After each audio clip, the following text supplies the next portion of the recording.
pessoal, tudo bem? Bem-vindos aqui ao canal TI Ninja. E se você quer se tornar um administrador de redes reconhecido com ganhos acima de 5K, esse é o canal para você. Se inscreve aí no canal, dá um joinha que o conteúdo aqui é para você que quer se tornar um profissional diferenciado do mercado. E hoje eu estou trazendo um vídeo interessante aqui para vocês. Eu vou ensinar basicamente como configurar um servidor aqui do zero.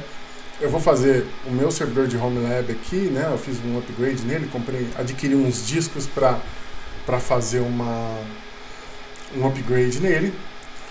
Vou mostrar todo o procedimento e com isso você pode utilizar, né? É um meu servidor aqui, eu vou colocar na descrição depois, é um DL360 da HP, um servidor de hack, geração 9. E depois você pode utilizar da geração 7 para frente, o procedimento vai ser semelhante, tá? Eu estou segurando meu microfone na mão aqui hoje, porque eu não achei meu pedestal. Depois eu vou procurar ele na minha bagunça aqui, mas enfim, o importante é mostrar o conteúdo para vocês. O que eu vou fazer? Eu vou colocar na descrição do vídeo aí, vou colocar um card aqui em cima, onde eu tenho alguns vídeos onde eu falo sobre RAID, né? Que é aquela configuração redundante de discos. Para que você tenha, você tem vários objetivos que você pode conquistar com o RAID, né? Você consegue fazer algumas coisas com o RAID. Você consegue confiabilidade, né, e tolerância a falhas. Então você pode optar por isso. No meu setup aqui eu vou mostrar para vocês. Eu vou fazer duas configurações para deixar o meu ambiente do jeito que eu quero. Eu vou usar dois discos para fazer um RAID 0. De novo, né? Tá aí no card, se você quiser ir lá entender o que é o RAID, para que serve. O que é legal disso que eu vou fazer? É como se você se você recebeu aí um servidor, você precisa configurar ele do zero, você pode fazer isso. Eu vou instalar o Windows Server na máquina host, porque o meu Windows Server, eu vou utilizar ele para fazer as virtualizações. Eu vou utilizar o Hyper-V, que é um serviço do Windows Server. Então vou mostrar até esse ponto para vocês, até o ponto onde eu coloco o Hyper-V para funcionar. Então, bora acompanhar. Eu vou mostrar os meus discos aqui para vocês, os discos que eu adquiri no Mercado Livre. Uma observação sobre esses discos, tá? Uma coisa que eu acho sacanagem, então assim, eu não vou pôr link, eu não vou falar quem é o vendedor, mas é assim, os discos eles foram vendidos como novos, tá? Se você olhar de perto, você vai ver o seguinte, esses discos eles foram reembalados, foi retirada a etiqueta original desses discos e foi feita uma etiqueta para eles. Então, o que deve ter acontecido? O que é muito comum de acontecer? São discos de 1.2 TB SAS. Esses discos, né, de 10.000 RPM, eles são discos específicos para servidor. Aliás, esse é um ponto, né, eu vou entrar rapidinho nesse assunto aqui só para vocês entenderem. É muito importante que, para um ambiente de produção, você utilize hardware específico para servidor. Claro, se você quiser evitar dor de cabeça. Qualquer máquina, qualquer computador gamer, desktop, pode ser um servidor, ele pode trabalhar como servidor. Porém, se você quer evitar o problema, e essa é a ideia é que você saiba o que você está fazendo. Então, para que você evite problemas, né, com hardware, com um servidor que não aguentou o baque, eu recomendo que você utilize hardware específico para servidor. E HD é uma das coisas principais. Então você tem todo o hardware de servidor ali para você poder... O ideal é que todo o servidor realmente seja uma máquina específica, não um desktop lá gamer que você comprou. Eu tenho um cliente recente aí, antes de me conhecer, ele falou... ele comprou o servidor e fizeram a indicação do meu nome para ele. Eu cheguei lá, o cara gastou quase 30 mil reais num equipamento, numa máquina gamer. Ele comprou uma máquina top de linha. Ele falou, não, porque eu tinha que fazer um servidor top, eu pedi pro cara fazer uma máquina boa para mim. O cara foi lá, montou uma máquina de 30 mil reais com uma placa de vídeo, uma RTX 4090, que é uma placa de vídeo para jogos. Ele nem vai utilizar no servidor. Existem servidores em que você pode utilizar a placa de vídeo ali para você fornecer máquinas virtuais com um bom desempenho de vídeo, né? Mas não é o caso dele. Ele vai usar um servidor para ele não precisava nem de placa de vídeo, né? Então, infelizmente, assim, ele gastou muito dinheiro com uma máquina que ele vai até atender ele, mas ela está completamente fora do lugar, digamos assim. Ela é uma máquina que vai ficar ligada 24/7, então vai dar até conta de aguentar a rede dele lá, porém ela não tem uma arquitetura específica para multiprocessamento, né, e paralelismo, né, que são as coisas que, quando você tem um servidor, a ideia é que o servidor aguente múltiplas conexões, né, trabalhe com memória paralela. Se você quiser fazer virtualização, para que você consiga alocar recursos, né? Então uma máquina lá para ele que vai servir, né, vai funcionar, porém ela vai ter uma durabilidade menor e ele poderia ter feito um gasto muito melhor desse dinheiro. E essa é a minha recomendação para você. Não utilize hardware comum, hardware de desktops, para os teus servidores, né? Faça a aquisição de equipamentos específicos para servidor. Disco, memória e o servidor em si, placa-mãe e tudo mais. Enfim, dito isso, os discos que eu adquiri, como eu falei, eles foram remarcados, ou seja, eles são discos de 1.2 SAS, eles estão bons, os discos estão em boas condições, porém eles foram vendidos como novos, isso é sacanagem.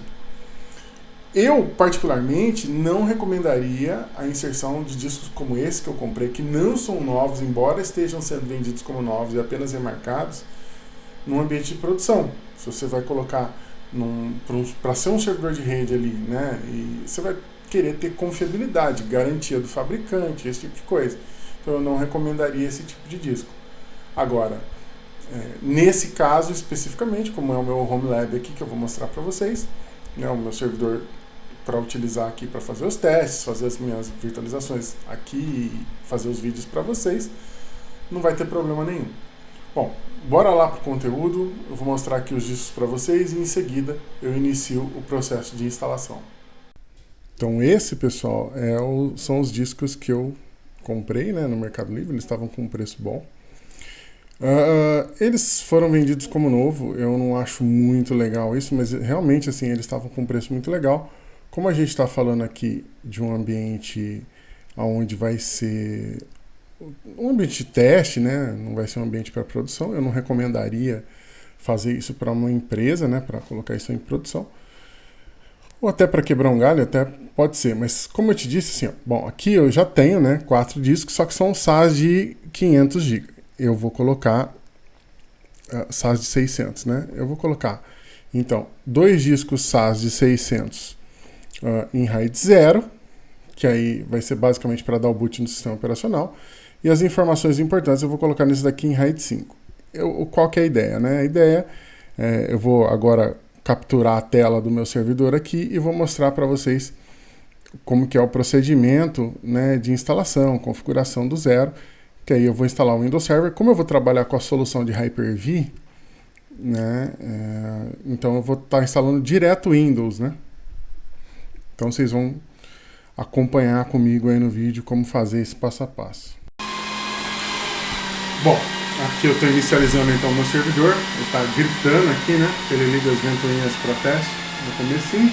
Eu vou entrar na opção aqui da HP, do provisionamento inteligente, que é essa opção aqui F10. Então assim, se o seu servidor for HP também, você pode repetir o procedimento aqui. Agora, esse procedimento ele vai variar de servidor para servidor, tá?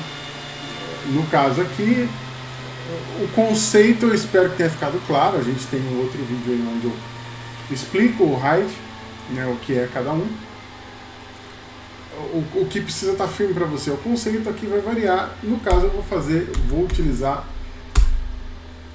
o meu servidor aqui para fazer a demonstração para vocês. Da Dell é diferente, não é difícil conseguir um Dell, então uma hora qualquer coisa eu gravo esse mesmo procedimento para vocês no Dell.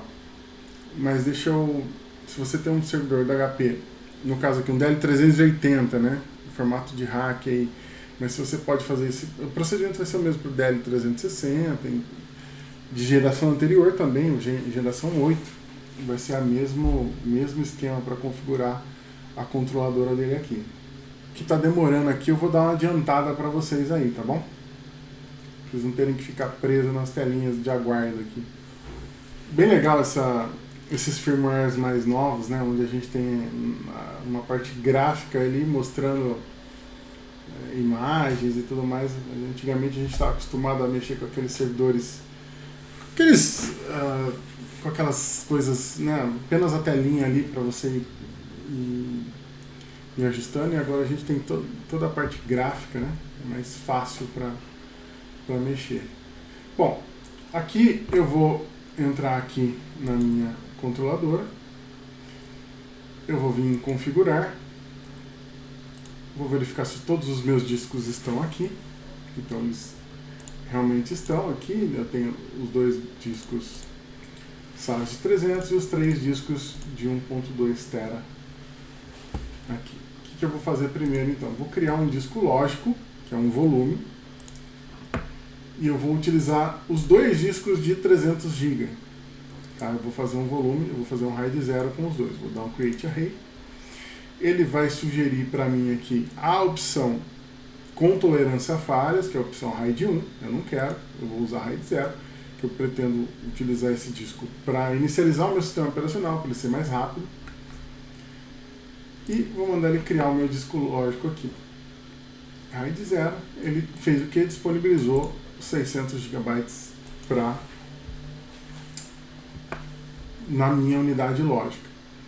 E eu vou criar mais um disco lógico aqui,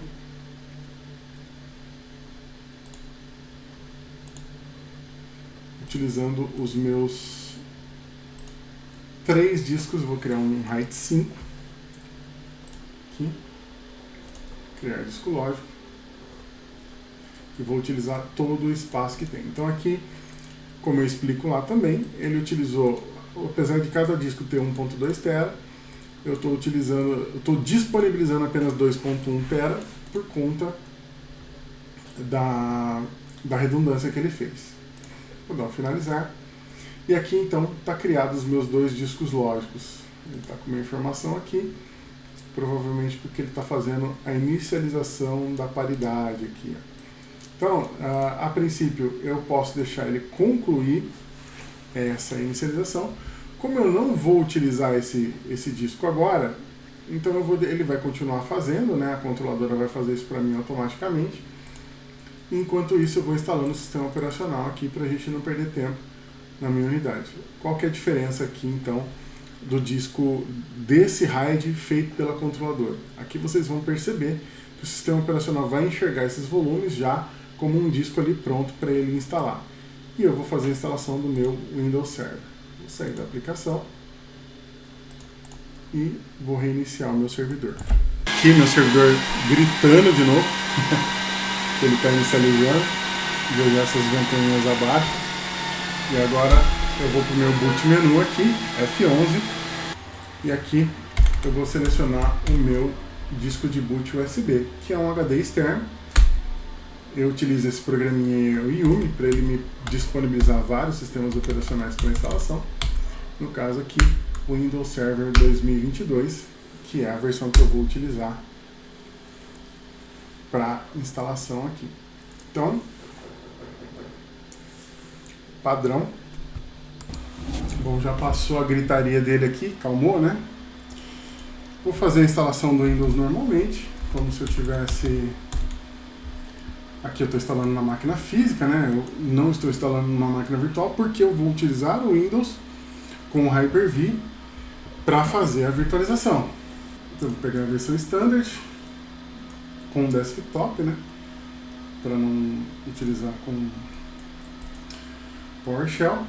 Vou vir na customizada e aqui aquilo que eu mencionei para vocês. Então você percebe que o sistema operacional aqui, ele já enxergou o volume que eu criei, tá vendo? O volume de 600 GB, são os 2 discos SATA de 300, e o meu outro volume, que são com os 3 discos de 1.2 tera. Eu vou fazer a instalação nesse aqui, para ele inicializar rapidinho. E aqui, então, instalação padrão do Windows, vocês conhecem o procedimento. Acho que ele vai rapidinho aqui, mas eu vou adiantar para jogar vocês lá para a parte de configuração, que é onde eu vou mostrar para vocês como que eu faço a configuração do Hyper-V, ali no passo a passo. Então aqui, vou deixar ele passar. Beleza, finalizando aqui. Beleza, servidor inicializando. Entendo que por padrão ele já vai deixar ele já vai inicializar pela unidade onde eu instalei, né, que é o primeiro volume ali da sequência de discos.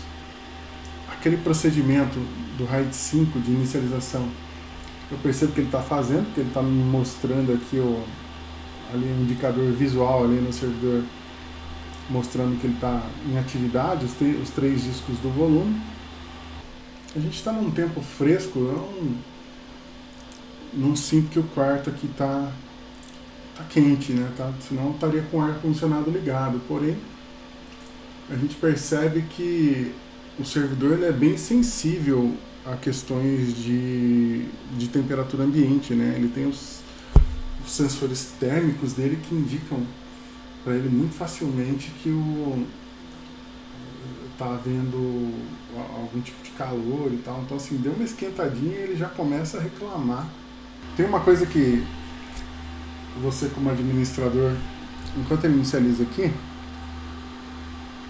deixa eu falar disso para vocês. Como administrador, é muito importante você fazer todos esses cálculos que a gente tem durante uma instalação, durante uma reinicialização. É importante que isso esteja calculado para que você não tenha problemas, tá? O que eu quero dizer com isso? Eu quero dizer que numa reinicialização, quando você precisa bootar um servidor, existe um tempo, e o servidor geralmente ele é muito mais demorado que uma estação de trabalho para dar um boot.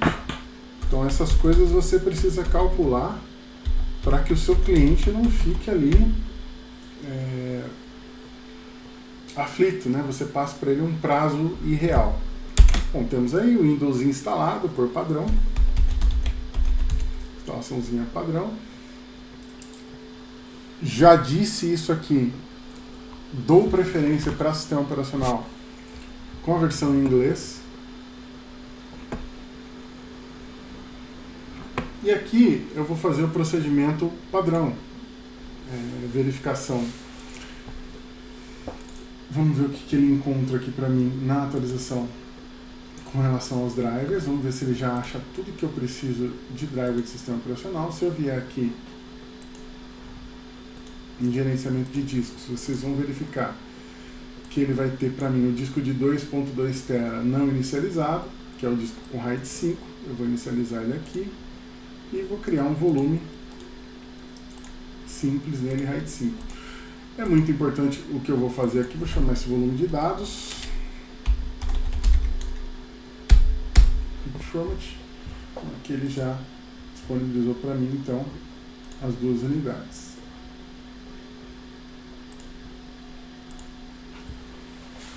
Certinho.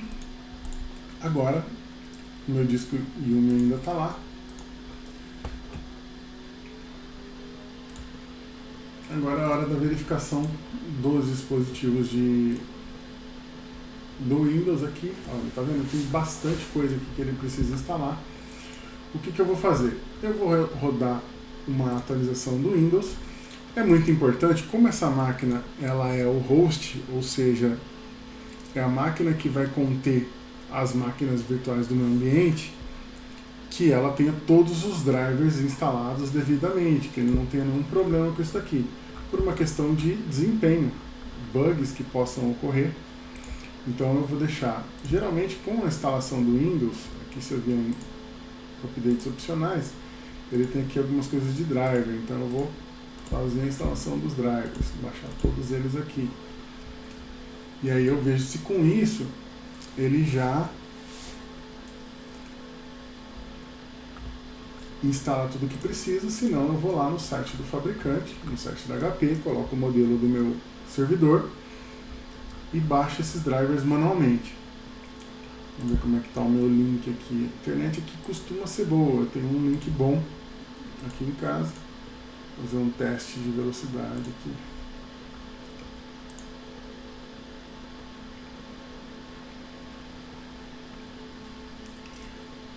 Tá bom, mas não é o que eu tenho contratado. Eu deveria ter 1 GB aqui.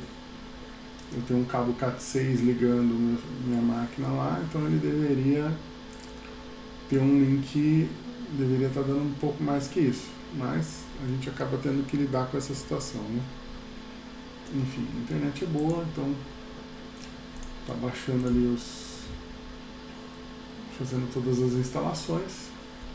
Eu fico com o gerenciador de dispositivos aberto aqui para saber se ele se está sendo efetivo o update aqui para todos os drivers. Assim, eu já vejo se ele vai ou não instalar aquilo que precisa de driver. Engraçado que ele está primeiro fazendo as instalações dos updates, né, do Windows, para em seguida fazer as instalações dos drivers, mas eu acho que possivelmente não vai assumir com tudo. Está tudo certo por aqui. Ele já encontrou ali o driver de controlador. Isso é bem importante. Quase tudo. Vamos ver. Legal. Então, estou finalizando aqui as instalações dos drivers. E aí eu já volto com o procedimento de instalação do Hyper-V. E aqui nós temos aí a finalização. Temos, então, o servidor reiniciado. Vamos ver se ele instalou todos os drivers. É até bom, né? Porque a gente vai aqui mostrar, caso a gente não tenha todos os drivers instalados, a gente já vai aqui no site do fabricante, vou vir aqui no gerenciador de dispositivos, já mostro para vocês como que eu faço, que é bom, uma parte, ó, tá vendo? Esse Base System Device aqui, eu não sei o que é, provavelmente algum driver, e também tem o Basic Display Adapter, então ele não identificou o driver de vídeo. Vamos lá no site da HP, eu tenho o modelo básico, tá, pessoal? É Google na veia. Aqui eu não vou nem fazer a pesquisa direto pelo Edge aqui, porque ele vai usar o Bing, né? Então, HP DL380 Gen 9 drivers, simples assim. Aqui, ó, ele já dá no primeiro link aqui, Product Support para mim, drivers e softwares. Aqui eu vou vir aqui no seguinte, subtipo Video BIOS, deixa eu ver o que ele tem aqui. Tá. Aqui é a atualização do firmware da placa de vídeo. Eu quero driver. Vou vir aqui, gráfico. Tá, ele tem aqui as opções NVIDIA Tesla e NVIDIA Quadro. Com certeza não é nenhuma dessas, deve ser a versão padrão aqui, porque esse servidor aqui ele não tem placa de vídeo, nenhuma placa de vídeo boa dedicada. Vamos pegar aqui a da versão 2019 e vamos ver se é esse driver mesmo. Baixar rapidinho aqui. E aí, aquele outro componente que estava com exclamação lá, provavelmente aquele cara tem alguma coisa relacionada a chipset. Então deixa eu ver se tem aqui.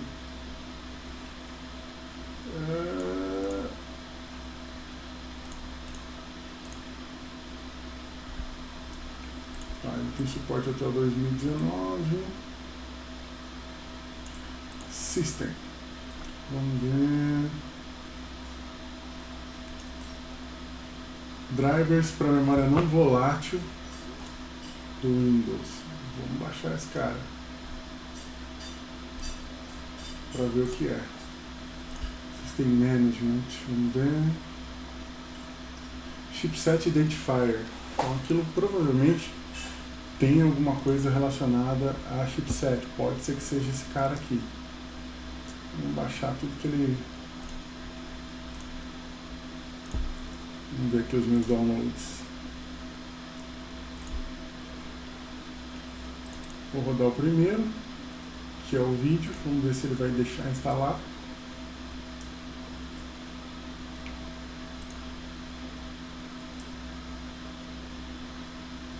Piscou, é esse mesmo.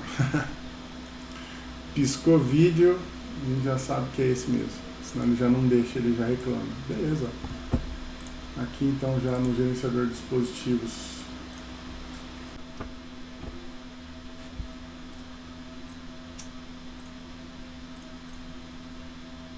o display adapter está instalado.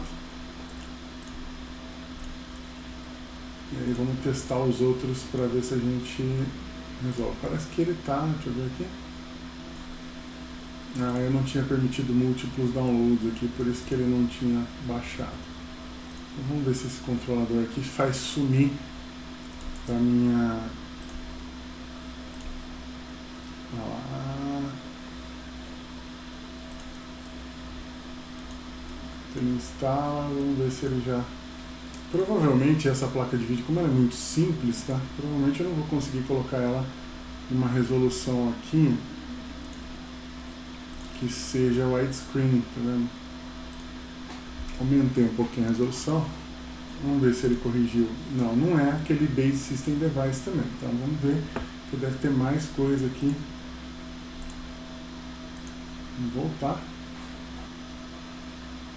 A Elo, que é a controladora dele, não deve ser isso aqui, tá?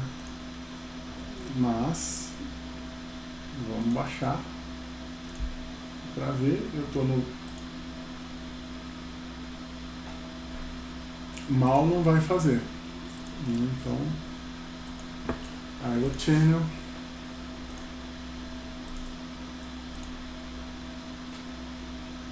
Não, não era ele. Era um deles, olha só. E agora a gente tem mais um lá. Não, USB para o Windows 2008. Storage. Bom, isso aqui é uma coisa que eu vou recomendar. Que seria o driver da controladora de disco. Né? Essa controladora de disco aqui, ela vai ajudar bastante no desempenho, fora que vai identificar corretamente. Bom, tá. Bom, aqui ele está dizendo que o software não está presente, provavelmente porque o modelo da minha controladora não é esse. Eu nem olhei para ver se bate. Então, deixa para lá. Controlador de storage. Vamos lá. System. Já instalei aquilo ali. Gerenciamento de sistema. Instalei a AILE, instalei o chipset. Bom, esse carinha aqui depois eu vejo o que ele é. Vamos reiniciar aqui mais uma vez que ele está pedindo e vamos para a instalação do Hyper-V, que é o que vocês querem ver. Vou dar um yes aqui e já vou voltar lá na instalação do Hyper-V. Bom, estamos de volta, servidor reiniciado. Vamos lá fazer a adição do serviço de Hyper-V. Configuração inicial para deixar o setup pronto aqui para as minhas máquinas virtuais. Então, adicionar regras e recursos, né? Está terminando de coletar as informações aqui. Beleza, adicionar regras e recursos. Pular essa por padrão. Aqui, regra. Escolho o servidor. Ele está com o nome padrão, tá? Não vou, por enquanto, alterar. Vou adicionar aqui o Hyper-V, vou selecionar. Ele já está colocando aqui todos os features requeridos, então vou adicionar esses features. Próximo, tudo padrão. Aqui, ele já está pedindo para eu criar um switch virtual, tá? Então, aqui eu tenho... Ele tem 4 placas de rede. Eu estou utilizando só uma.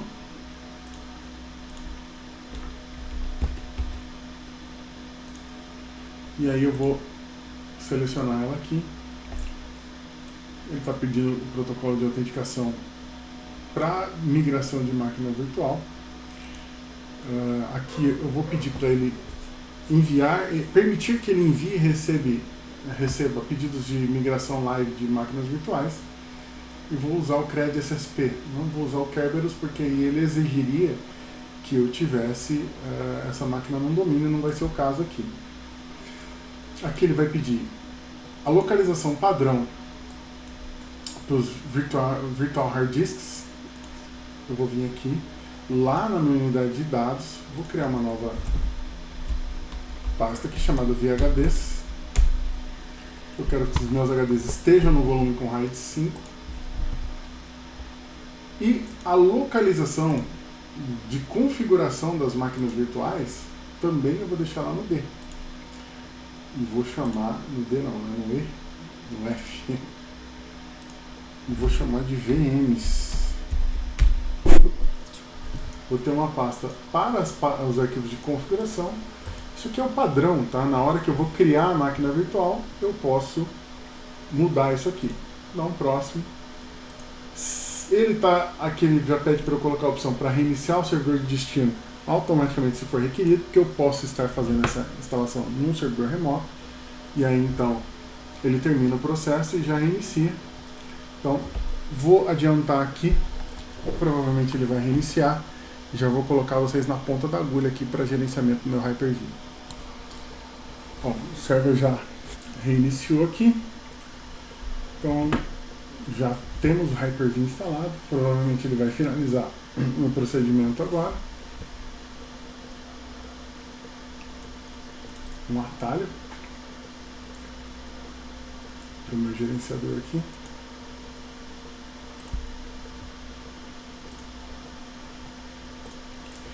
E é isso, como previsto, ele deu aqui um resultado final e está feito. Nosso servidor configurado com aquele setup. Então aqui você já teve aí um passo a passo do zero de como configurar um servidor para o Hyper-V. Nesse caso aqui eu já consigo fazer as minhas configurações, ajustar, enfim. E é isso aí. Eu não vou falar, não vou entrar em detalhes agora. A configuração do Hyper-V, vocês vão começar, aliás, deixa eu falar disso, vocês vão começar a ver aqui no canal muito mais vídeo de Hyper-V e de outras tecnologias de virtualização.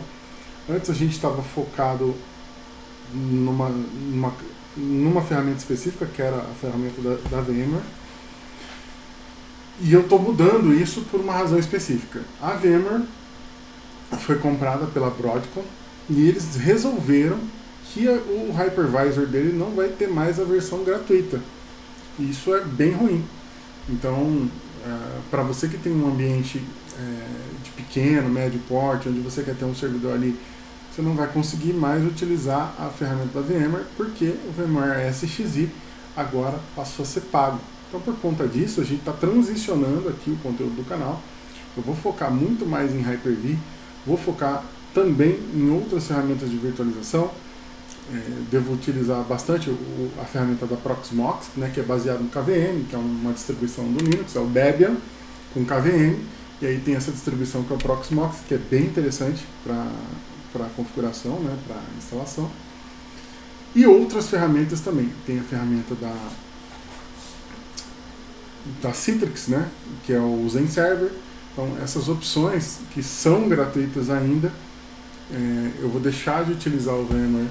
E também para o curso vai ser um tópico que eu não vou tratar mais. Eu vou tratar sim de virtualização, de princípios e tudo mais para ambientes corporativos, mas estou abandonando o VMware por causa dessa nova política que eles adotaram. Ah, mas eu não vou utilizar mais VMware? Sim, eu ainda tenho VMware em produção nos meus clientes, ainda tem muita gente que utiliza, é uma ferramenta excelente. Eu utilizava porque considerava a melhor, porém a gente tem que encarar o seguinte. A gente já tem um problema muito grave no Brasil com relação à pirataria. E qual que é o problema da pirataria, além de, claro, né, de você estar lesando o fabricante do software utilizando um software pirata?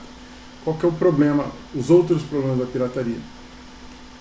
Para piratear, geralmente você precisa ali de um aplicativo que é um crack, alguma coisa nesse sentido. E muitos desses cracks que você adquire na internet, eles vêm com um código-fonte que pode ser malicioso.